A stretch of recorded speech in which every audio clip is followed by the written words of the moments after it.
Bayangkan sebuah kampung gunung yang kecil dan tenang. Kampung ini selamat di dalam lembah, terlindung daripada angin kencang dunia luar.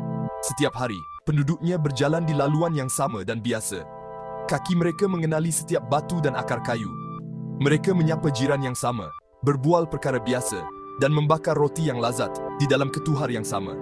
Kampung ini, dengan rutin yang mendalam dan rentak yang dapat diramal, mewakili cara kerja dalaman otak anda. Ia adalah tempat yang selesa, selamat dan cekap, dibina melalui tahun-tahun pengulangan dan pengalaman. Laluan-laluan itu dalam, tabiat-tabiat itu mantap, dan semuanya berjalan dengan lancar dan boleh dipercayai secara automatik. Ketenangan kampung ini adalah kekuatannya, tetapi juga kelemahan terbesarnya. Apa yang berlaku apabila sesuatu yang baru muncul? Bayangkan seorang asing, mencolok dan tidak dikenali dengan kod merah terang, tiba-tiba mengetuk pintu utama. Orang asing ini adalah perubahan. Ia mewakili setiap idea baru, setiap tabiat berbeza, atau setiap cabaran tidak dijangka yang cuba anda perkenalkan dalam hidup anda. Kedatangan orang asing ini menimbulkan gelombang kebimbangan dalam komuniti. Ia adalah unsur yang tidak diketahui, gangguan kepada susunan yang telah ditetapkan. Penduduk kampung, yaitu laluan saraf anda, mengintai dengan curiga dari sebalik langsir, tidak mempercayai kehadiran baru ini yang mengancam dunia mereka yang boleh diramal. Rasa berjaga-jaga serta-merta ini bukanlah tanda kelemahan. Ia adalah mekanisme kelangsungan hidup yang asas. Otak anda, sama seperti kampung ini, direka untuk mengutamakan keselamatan dan menjimatkan tenaga yang berharga. Kebiasaan bermakna keboleh-ramalan, dan keboleh-ramalan bermakna kelangsungan hidup. Apa sahaja yang menyimpang dari corak biasa dilabelkan sebagai potensi ancaman, memerlukan penilaian yang teliti dan tenaga tambahan untuk diproses. Orang asing berkebaya merah, itu bukan sekadar pelawat. Ia adalah tanda tanya. Ia mewakili usaha, ketidakpastian, dan potensi risiko. Ini adalah asas kepada penolakan semula jadi kita terhadap perubahan. Tindak balas naluri yang kuat, yang berakar umbi dalam struktur neurologi kita. Dalam penerokaan ini, kita akan mengembara ke tengah-tengah kampung minda ini. Kita akan bertemu dengan penjaga-penjaganya, berjalan di laluan-laluan yang biasa, dan mendengar kebijaksanaan orang-orang tuanya. Dengan memahami mengapa otak anda secara naluri menolak perkara yang tidak dikenali di pintu, anda boleh belajar untuk membukanya dengan lembut. Anda akan mendapati bahawa perubahan tidak semestinya menjadi perjuangan semata-mata. Sebaliknya, ia boleh menjadi proses rundingan yang lembut, cara untuk memperkenalkan idea-idea baru, supaya kampung dalaman anda bukan sahaja menerimanya, tetapi akhirnya menerimanya sebagai miliknya sendiri, menjadikan komuniti itu lebih kaya dan lebih berdaya tahan dari sebelumnya. Muat turun panduan anda. Berubah, tanpa bersusah payah, panduan neurosains untuk mengubah tabiat anda, tanpa memusnahkan diri. Anda akan menemui pautan dalam keterangan. Panduan ini akan memberikan anda kaedah praktikal dan terbukti secara saintifik untuk mengubah tabiat anda dengan lembut. Anda akan belajar mengapa otak anda menentang perubahan dan bagaimana anda boleh bekerja sama dengannya, bukannya melawannya. Dengan rancangan yang jelas, anda akan belajar untuk memperkenalkan perubahan kecil, hampir tidak ketara, untuk berkembang tanpa tekanan. Langkah demi langkah, dengan penuh berhati-hati, anda akan membimbing otak anda ke arah kehidupan yang lebih memuaskan. Tukung Poin Lim. Di pintu gerbang ke otak anda, ada pengawal yang sentiasa berjaga-jaga, amigdala, yang tersembunyi jauh di dalam kepala anda. Tugas mereka, memerhati sekeliling untuk mencari bahaya, sama ada yang nyata atau yang dibayangkan. Sebaik sahaja ada perubahan, mereka membunyikan loceng penggera, menyebabkan tekanan dan kebimbangan, walaupun ancaman itu hanyalah projek baru atau sesuatu yang baru. Untuk terus maju, kita perlu menenangkan pengawal ini terlebih dahulu dan menunjukkan kepada mereka bahawa perkara yang tidak diketahui tidak selalunya musuh. Amigdala dalam otak kita mencetuskan ketakutan asas terhadap perkara yang tidak diketahui, yang timbul daripada keperluan kita untuk menjangka sesuatu. Perubahan mengganggu kestabilan ini, memperkenalkan perkara baharu yang mengaktifkan pusat ketakutan kita. Malah, perubahan kecil pun cukup untuk mencetuskan ketakutan, seperti yang ditunjukkan oleh kajian dari Cambridge pada tahun 2023. Untuk mengatasi ketakutan ini, kita perlu menjadikan perkara yang tidak diketahui itu lebih biasa. dengan mengambil langkah-langkah kecil yang boleh diurus. Walaupun otak kita hanya 2% daripada berat badan kita, ia menggunakan 20% daripada tenaga kita.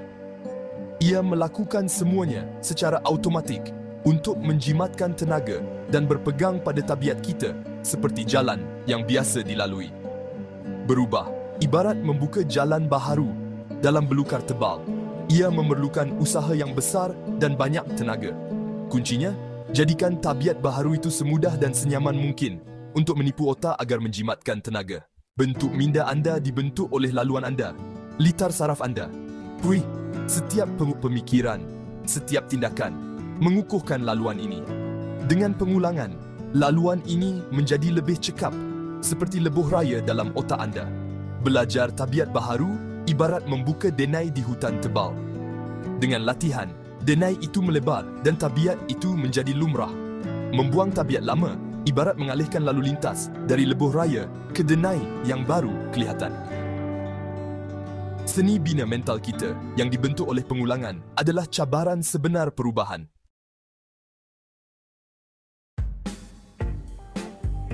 Otak anda tidak malas. Ia cuma ada bajet tenaga yang sangat ketat. Walaupun hanya 2% daripada berat badan anda, otak menggunakan kira-kira 20% daripada tenaga anda. Untuk menjimatkan tenaga, otak bergantung kepada tabiat. Strategi utamanya untuk mengekalkan tahap tenaga. Setiap keputusan baharu atau tugas yang tidak biasa menghabiskan sejumlah besar tenaga otak anda yang terhad, terutamanya dari korteks prefrontal. Tetapi, tabiat memindahkan kawalan kepada kawasan otak yang lebih tua dan cekap, seperti ganglia basal, sekaligus menjimatkan tenaga. Itulah sebabnya tabiat baharu terasa begitu sukar. Otak anda melihatnya sebagai pelaburan yang mahal. Rasa tidak selesa yang anda alami apabila mencuba sesuatu yang baharu, itu otak anda memberi amaran tentang kos tenaga yang tinggi.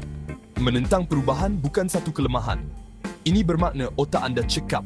Jadi, memaksa diri anda tidak akan berhasil untuk perubahan yang berkekalan. Sebaliknya, jadikan tingkah laku baharu kelihatan kurang mahal dan lebih memuaskan.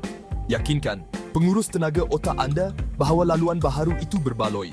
Perubahan adalah rundingan, bukan pertempuran. Jadikan tabiat baharu mudah dan memuaskan, dan otak anda akhirnya akan menerimanya.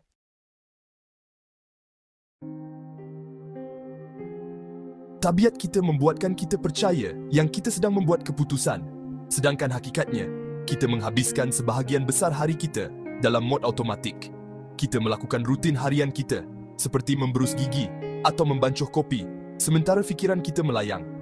Tabiat membebaskan minda kita untuk cabaran yang lebih besar dan membantu kita berfungsi dengan cekap.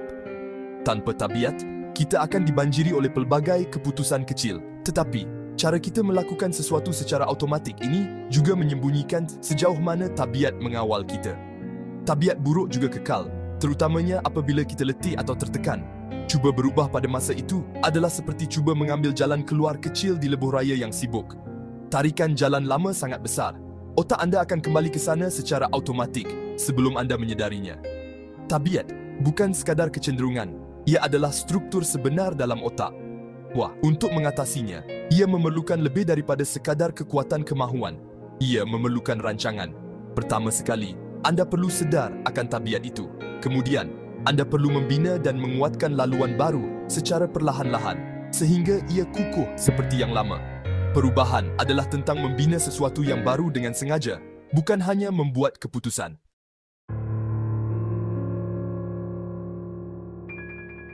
Dalam otak kamu, ada majlis para tetua, iaitu bias kognitif kamu yang membuat keputusan dari balik tabir. Ayat kegemaran mereka ialah, kita tak buat macam ni kat sini. Bias ini, seperti bias status quo dan bias pengesahan, telah berkembang untuk membantu kita bertahan hidup dengan lebih suka kepada apa yang biasa. Bias status quo membuat kita berpegang pada apa yang kita tahu, walaupun ia tidak sempurna. Bias pengesahan menapis maklumat untuk menyokong kepercayaan kita yang sedia ada. Para tetua menentang perubahan, lebih suka keselesaan daripada kemajuan. Mereka memastikan kumpulan hanya mendengar apa yang mengukuhkan tradisi, menyekat idea baharu. Bias ini beroperasi secara automatik, membentuk keputusan sebelum logik sempat campur tangan. Mereka berbisik bahawa tabiat lama selamat dan jalan baharu berisiko. Untuk berubah, Kamu perlu sedar bisikan ini adalah bias, bukan kebenaran. Kemajuan bermakna mencabar majlis para tetua. Keselesaan tidak semestinya lebih baik daripada pertumbuhan.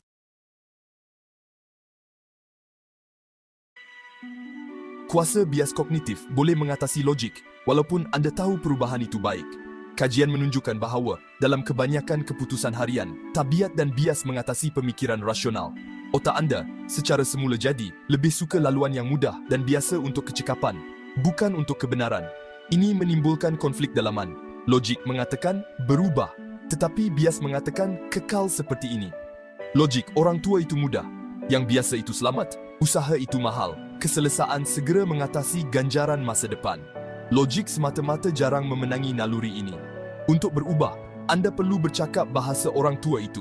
Ubah perubahan menjadi peningkatan kecil yang selamat, bukan revolusi. Tumpukan pada ganjaran segera dan ketara untuk menjadikan tabiat baharu menarik. Jadilah seorang perunding yang mahir dalam fikiran anda. Jadikan laluan baharu kelihatan seperti lanjutan semula jadi dari yang lama. Takluki orang tua itu dengan menjadikan perubahan itu biasa. Beginilah cara anda menjadikan otak anda berpihak kepada anda.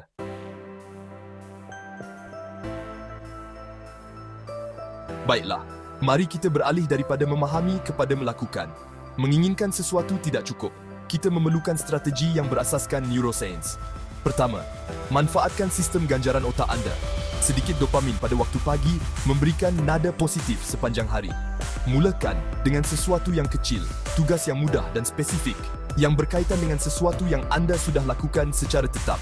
Contohnya, letakkan segelas air di sebelah mesin kopi sebelum anda membuat kopi. Menyelesaikan tindakan kecil ini memberikan anda kemenangan segera dan dos dopamin. Ini mewujudkan gelung maklum balas positif, menjadikan anda lebih cenderung untuk menangani tugas seterusnya. Bukan tugas itu yang penting, tetapi perasaan kemenangan. Otak anda melihat tabiat baharu itu sebagai sesuatu yang memuaskan, bukan sesuatu yang menakutkan. Tabiat lama menjadi tenang, amigdala kekal tenang, dan pengurus tenaga bersetuju. Dengan memulakan dengan kemenangan kecil, anda menjadikan perubahan satu keseronokan. Anda sedang mencipta laluan baharu dengan kegembiraan, bukan dengan susah payah. Beginilah cara anda membuat otak anda ingin berubah.